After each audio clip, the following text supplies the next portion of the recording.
For the third Sunday in Advent, the Church directs our attention to the word joy. It comes again and again in our first reading, the responsorial psalm, and in the second reading as well, from the prophet Isaiah, rejoicing in the promises of the Lord for freedom and healing and blessing and joy, right?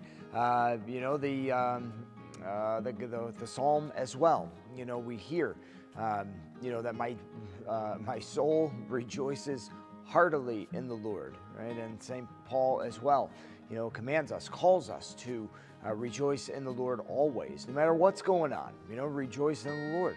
So I think sometimes we lose sight of that, like that God has come into the world, that Jesus has been born into the world, that he has died on the cross, that he's been raised from the dead, that he has opened for us the way to eternal life. Like that itself should be enough to give us joy in the face of any sorrow. That's not to poo-poo, the difficulties that we go through, but that ought to be enough to rejoice always, because in the end, all will be well. And so on this third Sunday of Advent, as we turn through what's typically about the halfway point. We're a little more than halfway through Advent this year because of the timing of Christmas. But, either way, we make this turn and we look ahead.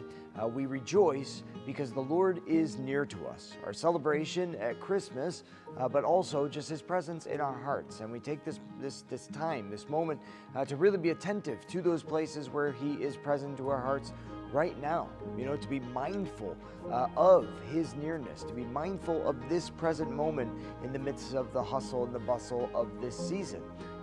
There's expectations, sure. There's things you need to do, absolutely.